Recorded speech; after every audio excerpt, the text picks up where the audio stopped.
Welcome to the Marketing for the Culture podcast, powered by the African American Marketing Association.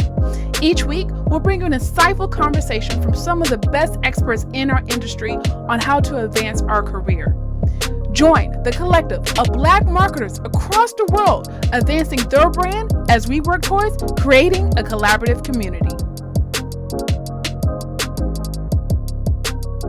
What's going on, everybody? Welcome back to another edition of Marketing for the Culture. Here, producer extraordinaire CL Pod Gang, aka CL Palmer, coming to you live with the one and only host of the show, Michelle Ngome. What's going on, Michelle? Hey, good people. What's happening? Well, we want to know what's happening with you. You know what I'm saying? You ain't been on the podcast in a little bit. I know. But you was out there showing off up at Content Marketing World. So I guess I wanted to go ahead and sit down with you and kind of recap some of the things, because I didn't want you to talk to yourself. You know, I could have just let you do it by yourself, but I'm going to be a good friend. I appreciate that. And I need to do better asking for help, because I'll be like, I'll just talk to my wall. Nah, we don't need to do that. Let's make it a little bit of a conversation, make it a little lively. So, Yeah, thank you. Give folks some insight, because I wasn't there at Content Marketing World, and I definitely wasn't giving a presentation. You was out there showing off. I was very fortunate. Almost been very fortunate, very blessed this year. And Content Marketing Institute is the company that puts on Content Marketing World. And earlier this year, they reached out to us about being a media partner to help promote the conference. And then we got like $100 coupon code if you were to buy either a virtual or in-person ticket. At the same time, when they reached out to us, I was like, hey, are you still accepting speakers? They said yes. So these are some of the opportunities that I'm trying to provide to our members. So in our Facebook group and newsletter, I was like, hey, Content Marketing World, they're looking for speakers. If you're interested, please submit. This is the deadline. We had a total of 4 people that submitted. I sent it back to them. They made the final decision. They selected 2 of us. So I was fortunate to be one of them. It's not bad. I spoke 50%. On 50%. And before I get into that, they were researching. They were in, this can be a whole episode. Lots of times people ask me, like, how much business do you get from LinkedIn? And I'm like, I think lots of times people feel like they want someone on LinkedIn or Instagram to be like, hey, I want your coaching service. Send money. And I was like, it doesn't work like that. People are looking at your overall brand, so they're looking at websites, YouTube videos, your social media presence. What is your message? Is it consistent? Because when I looked at some of the other people, I saw some of the gaps on, I don't know what the final process is, but I can see some differences. Right. So just an FYI. So I spoke on knowing how diversity drives revenue. Chris Cheatum-West was the other speaker who spoke on better conversion landing pages. I'm messing it up in Google Analytics. I don't know the title, but I was there. And he had a packed house. Like, people were sitting on the floor. That subject, you talk about the landing page and conversion, you're going to get a line like every single time. When I start talking that in the Facebook group, I definitely get a conversation started. Questions. Yeah, because that was the thing. There was like so many good sessions based off of title. I really didn't know a lot of the speakers there, but based off of the title, I was just so intrigued. So I got to Chris's session late, and I was like, how come I can't open the door? I was like, people were standing up, sitting down. So it was a really good look for him as an individual. And then so it was the 2 of us. And then we had one other AAMA member, shout out to Tanita Mullen, who is from Killeen. So that was 3 of us all together representing AAMA at Content Marketing World 2021. That's what's up. So yeah, that was the whole squad out there. Yeah. So I'm trying to, I guess so. Like, did you get to salute any other tribes while you were there? That the head nod when we walked by. Yeah. I definitely want to talk about the meat of the conference, but to talk about the diversity of the conference, I keep saying, I feel like, well, let me say this, let me back up. Pre-COVID, they averaged for about 3,000 to 4,000 people attendees each year, from what I understand. Last year was virtual. This year, they had 800 people in person. They had another 800 to 900 people virtual. So with those 800 people in person, I don't know if I saw 20 Black people. Yeah. And we had 3. So we like, right. my brother said 10, and he could be right. But definitely no more than 20 Black people. I saw a few Asians. I remember 2 of them vividly. I saw one lady, she was, I'll just say Muslim American, because she had the hijabi on. I saw one person, I guess disabled because she was in a wheelchair. I saw another lady, she had a dog, a service dog. So I don't know. But as far as acknowledging diversity on the forefront physically, before your eyes, it was very slim. I'll probably say 10%. Also noting that there were people from other countries there. I spoke to this cool chick. She was from Israel. She was That's from dope. Israel. Yeah, and came to the conference, and she's been before. There were some people from the Netherlands. I want to say Argentina. So I think that's cool too. And then depending on the country, I mean, we're going to assume they present as white America, but diversity is, definitely small from what I saw as a first timer. There's a lot of different factors that go into that, and I think the biggest one probably is the location. You think so? I think so. I think if content marketing world was a thing that happened every year in Atlanta, we would show up. But it can't be like that. Atlanta can't be the holder of all things Black. I mean, I'm just saying though, like we're not going out the way to make it to Cleveland like that. So even if you heard of it, if you didn't really know what it was, then it's a gamble. It's really a gamble. It's like me and you, we into content marketing. You know what I'm saying? Like, so we know it's like, there's some good stuff. You don't even have to convince us, like, this is it. But if you kind of not in the peer review, I think it'd be a much harder sell. No, listen, I agree. I have admired this conference for several years, and it's been hard for me to attend, more so on a financial level. I did pay for a ticket, and then I transferred it over. When I paid for the ticket, it was all access early, one of the early bird deadlines, and I paid $2,400 for that. Right. So I think it's the ticket price that's hurting us. That could be it too. You said that, yeah. Because that was an early bird, yeah. Yeah, one of the early birds, right? Because even with that was just for the ticket. That was for the all access. So that was Tuesday through Friday. But I'll say any conference you go to, you're going to probably spend about $5,000, right? So we'll say $1,500 for the conference ticket, which is, the regular conference ticket. If you plan early enough, we'll say $1,000 for the hotel, food, Lyft, transportation, Uber. You're hovering between that. Plane ticket.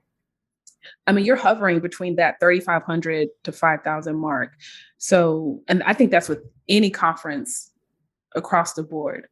And content marketing world, the good thing about them, or the unique thing about them, they have the conference in Cleveland every year. That's where the founder is. It doesn't move around like some of the other conferences. So I actually think that's pretty cool. But I think it's the price that holds us back. And I know for AAMA, I was offering $300 vouchers for anyone that was interested, but no one spoke up. So it's like, yeah, it's gonna take it down to just $2,000. Yeah, I mean that I get it though. It's I guess for one of the thing that they're banking on, and this is just based on like me listening to their podcast, looking on the website, they're really looking at the marketing department at the corporation to pay for these tickets. They're not really looking for the solo entrepreneurs to show up there. They're trying to get the corporate department to come to content marketing world and get right for the rest of the year. And I mean, it's a lot of money in that because the marketing budgets is big. I agree with that, but I don't think I saw enough corporate people there. You have to have a very successful agency owner, very successful agency that's gonna either come or allow you to come. And when you say corporations, let me back up a little bit. Let me correct myself because you are correct. Corporations were definitely there, but I don't think it's the top 100, 500. It's not the popular companies, brands that we're thinking about. In most cases, they're probably speakers. And that's, even then, it's not like, oh, I don't know. It's great conference, but it's just not as corporate as one may think. I could be biased, but. See, I haven't been. I'm just kind of seeing what like, I guess like what radiates off of the conference when I hear about it. Right. Okay. So let me say this. When I think of corporate, I'm thinking of the banks, right? I'm thinking of Chase, Bank of America. I'm thinking Home Depot, like these big companies. And then of course we have the tech companies, right? Right. What you see at the conference, this is what I don't like. I feel like it's a lot of marketers selling to marketers. Absolutely. Right? So you're having these SaaS products, SaaS marketing products that are trying to sell to agency owners and marketing departments, but the decision maker is not necessarily there, right? Or we already have our products. Like, for example, the people at CoSchedule were there and they were talking to me. And I was like, I have Buffer. I literally just signed up for Buffer and they gave me a very nice nonprofit discount. So I have no desire of moving soon. And they're like, well, we can do everything Buffer does. It's like I know I'm familiar with your brand, but right. Like what are you doing that for me now? It's just I get what you're saying. It's part, convention type of thing where you got the vendors there trying to sell their products and they, got these time on the stage, floor space. I'm sure they're making money in every single corner. Listen, I was doing some calculations. I'll be like, what them figures is. But great conference, great speakers, great breakout sessions. I have to say this. I'll tell you this. Friday, I sat in a session and I wanted to go, but I spoke on Friday morning. So I spoke from 8:40 to, I think, we'll just say 9:30. It was less than that. But I'm very funny when it comes to my speaking. I have my routines and rituals that I have to do before I speak. So when I get done speaking, I'm hungry. But the next session is like at 10:30. So I have to finish, I have to go upstairs, check out. I want to eat, go to the next session. I can't do all of that, right? So I don't eat. So I'm grumpy, I'm hangry. But I sat in a session with this guy named Jonathan Kranz. And I feel like that session has transformed my mind and my business. I'm still applying things. And that right there was worth the conference ticket. And it's hard to come across that, especially on the last day. And I told him, I was like, look, you were competing with breakfast and I'm pleased. He's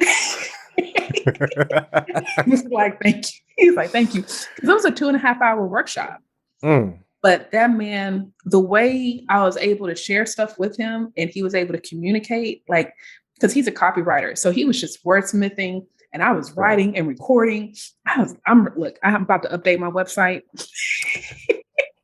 And that was by far one of the best sessions I've ever attended. And I've been to dozens of conferences, courses. I just spent $1,500 on a course a couple of months ago that I haven't finished, right? And this man was worth every penny. By far the best teaching experience I've ever had. And his name is Jonathan Kranz of Kranz Communication. That's Kranz. And he got my business right that day. That's what's up. Yeah. Yeah. So, also, I met another lady named Michelle. Shout out to her. Oh, yeah. She was just speaking life to me. She was like, "You got it." She was like, "You got it. You need to blow up. I'm gonna help you." And I was like, "Amen. Let's go. What you want me Let's, to do?" let's do it. I'm not gonna say no. Hey, let's go. Right. So I met a lot of great people there, some great connections, some great information. And I really want to go next year. I want AAMA to be a media partner. Um, and, hopefully we can do something just as good next year, try to sponsor, if we can't offer a discount/voucher, hopefully sponsor another member or two to attend the conference and have more speakers too. Have more speakers submit as well as getting selected. I might have to work on my social media and get my whole thing together before I even start thinking about doing that. And which leads to another thing. I was looking at some of the keynote speakers. Some of them I was familiar with, but some of them didn't have a bunch of followers. Like they didn't have 10,000 followers, but they have good material. They're a thought leader. Their brand is established within this content marketing space. And I'm like, there is opportunity out here, and we have to. Everyone says exposure. Lots of times we're exposed, but we don't leverage the opportunity that's presented to us. Right. So I'm almost trying to expose you to these resources. Now it's time for you to leverage the opportunity because we have something else coming up too. So I'm going to save it to the end. Okay. All right. So I guess kind of just going through everything, you answered a couple of my questions, which was the best session. So you said that last one, the one that hit. Yes, professional services workshop. So besides, was there anything else that bothered you about it besides like the marketing to marketers type of thing? Or was that just kind of like just part of the process? Yeah, it was more of what I noticed, more of an observation, not necessarily bothering me. I think this is my first conference. We're still in the pandemic, so I didn't know what to expect either. I forgot. You know what? I'm very bad because I don't have my questions up. I'm trying to remember them as I go. But that was actually one of the questions, kind of like how was the whole COVID-19 handled? Yeah, I think they handled it very well. On the website as well as emails, they were saying, "Hey, you need to bring your vaccination card. That's how you got your conference badge. If you didn't have your vaccination card, you needed to be tested 72 hours prior to coming." And then they were actually doing on-site testing as well. So I think they handled it well. They could have communicated that a little bit better as far as more frequently. Some people didn't know until literally days prior to the conference, or some people were already in Cleveland and when they found out, and it was shared in the conference Facebook group. So it's just like, man. But you know what though? Like, at what point are you not going to think I'm going to a conference? Like, I might need my vaccination card. Like, I feel like we already there, but I guess not. No, I'm with you. I mean, I remember I'm in Houston, you're in Atlanta, but I remember here on the news, they were talking about you can get your vaccine cards laminated and da. And from that moment, I just keep it in my wallet, in my cell phone case. So, my friend, I'm not going to call anyone out, but yeah, so that was just something I was doing. I mean, go ahead, tell the story. You ain't got to put a name on it. I got to know. Like, don't do that to the podcast. I had a friend. She just started the vaccination process 2-3 weeks ago. So it's like you're not fully vaccinated. So it's just like, okay, what are you going to do? How are you going to do it? But I do think more conferences, more events, especially the larger events, are going to incorporate that. And they're like, how? Well, you don't get your conference badge unless we see your vaccination card or your COVID test within the 72-hour window. Yo, like, all y'all out there that just want to get y'all nose hit up everywhere you go. Like, I feel like that should be a deterrent. Like, after you get like swabbed for like the 56th time, you just like, all day. Look, when they did that test, I had PTSD. I was in the middle of the night slapping my face like, what is going up my nose? Like, no one's supposed to be there. So I'm not trying to get tested like that unless I just, feel like I'm sick as a dog or something. Yeah. I am going to avoid that. I will be bringing my card everywhere I go. It's in the car right now. Yeah, I will say this: everyone was respectful, polite. Can we shake hands? Are you okay with a hug? Social distancing. So everyone was very polite, and it was plenty of. Granted, the attendance was down, but there was plenty of spacing throughout the conference. The way they arranged the seating in the main area, the keynote area, it was just a really well put together conference. That's what's up. So definitely something that you're gonna stay involved with going forward. So that's really good to hear. I'm looking forward to going myself. Maybe not next year, but maybe I can go virtual next year, but I definitely would like to be in there if possible. Yeah. Yeah. Was there anything else? Do you have any interesting experiences, interesting people? I know it's not a whole lot to do in Cleveland. You know, I had fun. You had fun? I had fun. Cleveland was I'm we were sending this clip to downtown. somebody. We were in downtown Cleveland, beautiful city. From downtown's always nice, right? I have a friend that lives there, so I had a chance to see her after about 4 years. So it was good to catch up. But listen, as soon as I got to the hotel, I saw them scooters. I was like, I'm jumping on the scooter. Started riding around all over downtown. They had we were like maybe 2 miles away from Lake Erie, so went out there. We went to the Rock Hall of Fame. We had the reception there, so we had a chance to tour that for free, or technically in the ticket price, right? Which was really, really cool. I didn't even know that was there. So it was really cool to have that experience. The food wasn't too good. We didn't have any luck on the food. But people were cool. I did a photo shoot down there, so I'm about to drop those photos pretty soon. So I had a good time. That's what's up. Well, it just depends on who you ask and what you into. A lot of people don't have fun when they go to Cleveland, but it seems like it was a fresh experience. Maybe be a little COVID-19, just keep you indoors. You start to appreciate small stuff. Absolutely. So I could definitely see that. But yeah, I know a few people that like to get after it. They said it wasn't the scene for them. So I was interested, but you was there for work. We'll just put it like that. Yeah, I was there for work, which takes up most of the day, right? The conference takes up all day, and then in the evening, it was kind of like, okay, what are we going to do for dinner? And that's kind of hit or miss or whatever. But I was fortunate, had a good time, and I was able to make everything work in those 4.5, 5 days. That's what's up. Anything else? About really wrap up on Content Marketing World 2021. I would say, if you're not familiar with Content Marketing World or Content Marketing Institute, I actually won a book. I won the book. Oh, you got the physical. Yes. I have listened to that book. So if you're not familiar, this is a great brand. This is a brand that every marketer needs to know, right? This is nothing about race. Content Marketing World or Content Marketing Institute was started in 2012, and they had a name change prior to that, but they launched in 2012. I started my business September 2013. So since I started, what I say, around my second round in my marketing career, Content Marketing Institute has been a staple. If I don't know something, I'm on that website. Their SEO is crazy. So definitely it's laced. So I'm sure you've been on their website because you were searching something, right? And it really is a marketing staple. And I'm encouraging you to make it a marketing staple within your resources.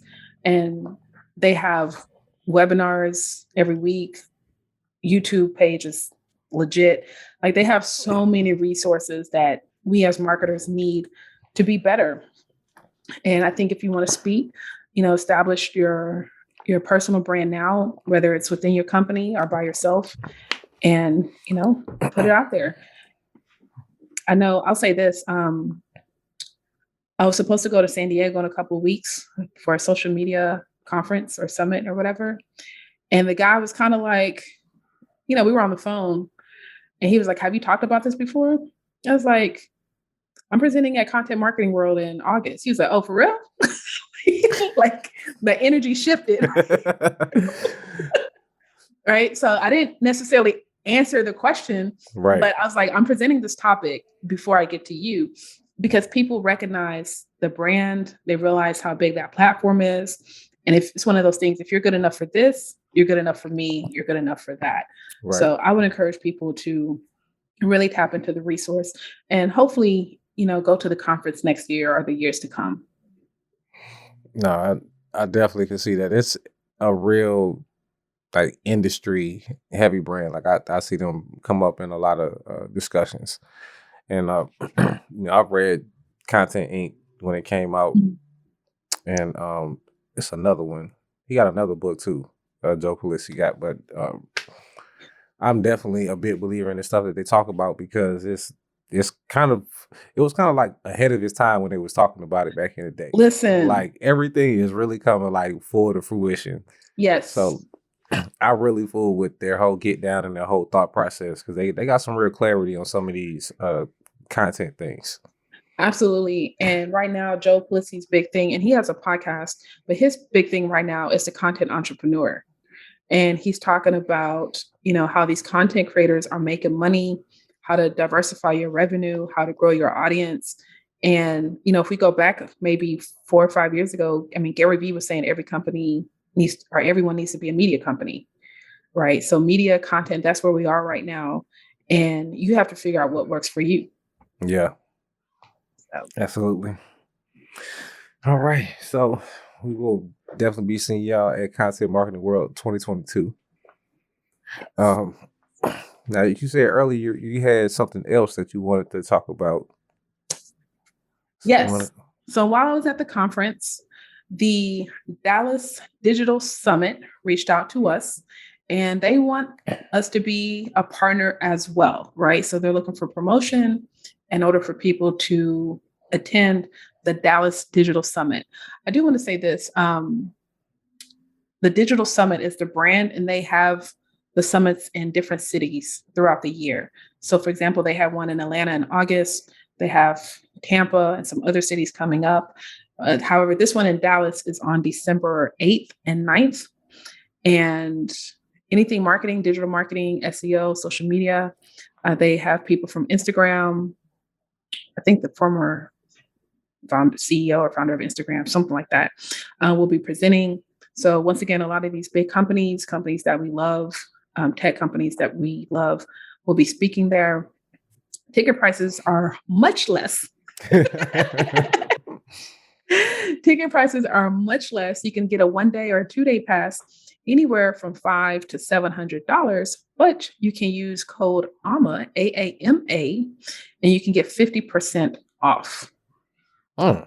Yeah, so that's much less and more generous, right? So I want to see you there. And man, I might be able to make that. Yeah. So last time I checked, I think the tickets were like $297 or $397. So $2,300. Jump on this Southwest flight real quick. Come on. $76. Yeah. So that's the Dallas Digital Summit, December 8th through the 9th. If I'm not mistaken, we will put the link in the show notes. You can use the coupon code AAMA for 50% off. If you are a AAMA member and you're interested in attending the conference, please let me know in the Facebook group. I have a post there. Just comment on that post. And if we get enough people that are interested, we're thinking about doing a raffle or, some type of giveaway so people can attend the conference in December. Yeah, no, that's dope. So y'all check the website, look for that information. Again, it's going to be in the show notes as well. But I think I might try to make that. I got a little family out there in Dallas that I haven't seen in a minute. So I might be able to get that. I don't know. Might get on a road trip. Yeah, I think, that's the thing I would love.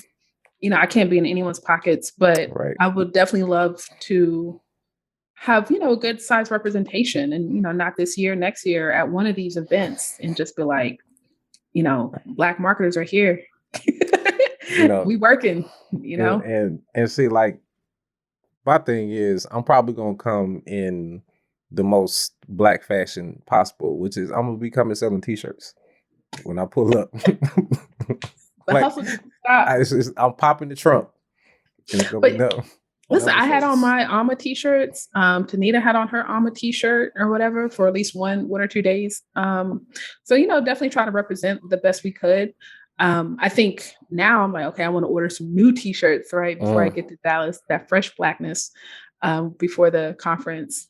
Oh, there's nothing like a deep black on a t-shirt. I know exactly what you're talking about. Or I was thinking like even getting a polo collar shirts, right? To be slightly more professional. Yeah. Especially if I'm speaking. I don't want to speak at Dallas. I may have another speaking event that day. But yeah, I mean, all of those things. Look, listen, we blessed and highly favored. Okay. That's always. But yeah, I just definitely want to be in a position where a group of us can go and learn together, not just online, but in person. And then I would love for us to have our own summit, in person, hopefully, virtual or in person, in the years to come. So, see, I'm so ready for like perfection. It's like if I'm not gonna do it big, I don't feel like doing it. And I feel like I want people to demand it before we go that way. I agree. I wish our engagement was a little bit better. I think I got something for that though. Okay, we'll talk about it. Yeah. I do wish engagement was better. I'm one of those people that I feel like no one's out of reach. But we want someone from Google. Okay, we can get someone from Google. Google ain't nothing. Facebook ain't nothing. All right, we can get someone from those companies to speak to us. But if no one's going to show up, why? Why do it? This is true. So that's definitely one of the battles I struggle with on, what do the people want and need? Because I do think we can provide that to them. I'm right there with you. I want to bring some great content to the people and some nice experiences and help push people a little bit forward. Like you said, you went to your man's class and changed up everything. Like I want to have some impact like that. If you come to my event, I want to change everything about you. Absolutely. That would be dope. I would feel like I'm doing something right in the world. Absolutely. I mean, that's what it's about. Even my brother is Chris. He spoke and he's a great speaker and he's a great marketer at doing those little things of course, I helped him out with some pictures, but afterwards he did a recap video like, hey, I just spoke. This is what I talked about. These are the 3 highlights from my talk. And then after that, he got 2 people to leave a video testimonial. Like Chris is great at that. And you see the backdrop of Cleveland or whatever going, it's like, how come I didn't do that? How come I didn't think of that? Right. Got that vision. But he got that vision, has that discipline. And with that, with him promoting his speaking, like the before, during, and after, he was able to get a client. Right. Exactly. Like he got a client that day. And then of course he's getting these video testimonials, keeping those relationships open. I met you at the conference. Let's connect on LinkedIn. You're going to keep seeing my stuff because I'm still killing the game. And you're going to circle back and be like, hey, my company is at this point and we need help. I would love for you to sit down. And like, that's how it goes. Right. But you have to get out there. You have to get out your box. And another thing for me, prior to the pandemic, I had already made up my mind I was going to start traveling more. Right. So I've seesawed with my brand. And right now I'm at a point, it's like, okay, Michelle, Houston is great, but you have to get out more. You have to connect more. You have to expand your platform. So that's what I'm focused on for the next year and a half.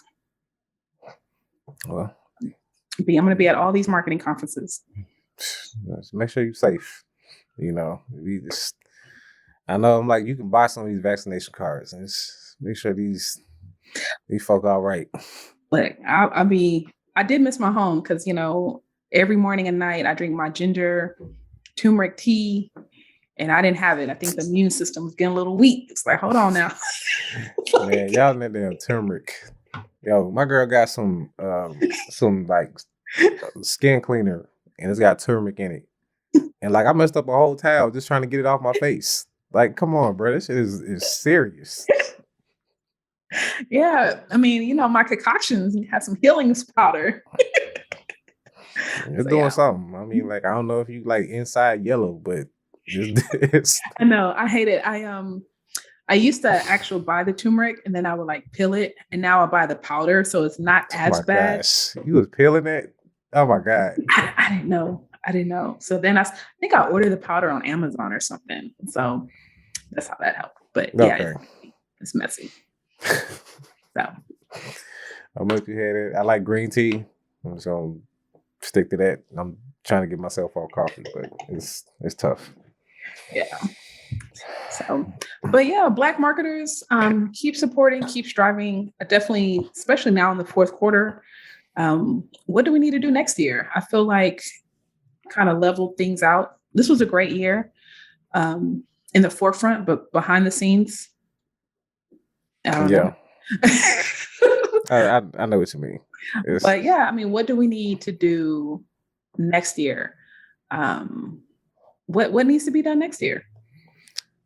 It's a whole lot of work to be done, but I think I want everybody to, if you have any good ideas that you want to see AAMA push forward, please let us know. Throw it in the Facebook group, add us on any of the social platforms. Yes. Like what's some areas where y'all looking to improve yourself, trouble areas. We marketers, so we know what pain points is. And that's what we're talking about. So if there's a pain point that we can help with, that's where we want to focus our efforts. Absolutely. So that's absolutely. And it has to be beyond make more money. Yeah, it's got to be a little bit more specific. Like, I need more clients. Okay. I mean, that's the thing. Like, everybody is doing that. Like, what is the process of getting those clients? Are you struggling with, right? Is it communication? Is it, targeting? You know what I'm saying? So I don't know. We might have to put a little survey together and really like dig into folks. It might be as simple as that. Yeah, I'm for it. Surveys, posing the question on IG and the different platforms. I'm for it. I'm here to serve the people for as long as I can, because I'm not always going to be here. Let's say we need a research staff. Listen, we need signs and wonders and some McKinsey Scott donations. So that would be nice. You said McKinsey Scott, but you made me think about McKinsey. And they actually donated some money to a previous job that I worked at. So they out here in these streets trying to buy some good PR. We will take all donations and hire people. Contract, part-time, full-time. All the time. Yeah, all the time. All the time. All right. Well, let's wrap this up. Is there anything else you need to let the people know before we get up out of here? Yes. Support AAMA, engage with us, follow us, share the podcast. And then, like I said, go in the Facebook group. If you're interested in attending the Dallas Digital Summit, drop a comment. Let me know. And then we're going to come back with a giveaway or some kind of raffle and see who wins so they can attend. So you can get a free conference ticket. It's like, you can I'm about to say, just say it. You could get a free ticket. It's out there. Get a free ticket. You can get them. And if there's no competition, it just might be you. We're going to make sure somebody out there get it. I'm going to make somebody respond and get a free ticket. You got too many people in Texas not to have somebody show up. Listen, but they got to listen to the podcast. Membership is free. Jump in the Facebook group, Dallas Digital Summit. I want to go. We'll work it out. You heard what she said.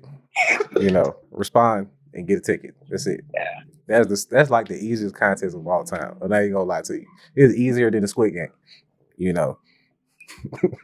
This ain't even red light, green light. You just gotta respond to the comment. We'll see what happens. But as always, I appreciate your efforts holding down, just the organization as a whole. So thank you. It's my pleasure.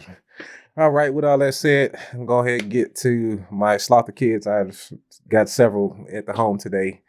So I'm going to let them come back and, wreck my office just for me to clean it again. And till then, I appreciate y'all for listening. And we out here. Peace. Thank you for listening to Marketing for the Culture podcast. If you haven't already, please subscribe, whether it's on Apple, Google, Spotify, or your favorite podcast platform.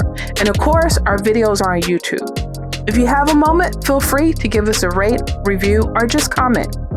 We appreciate our sponsors for their continuous support. Also, if you're interested in learning more about our sponsors or becoming a member of the African American Marketing Association, visit aa-ma.org.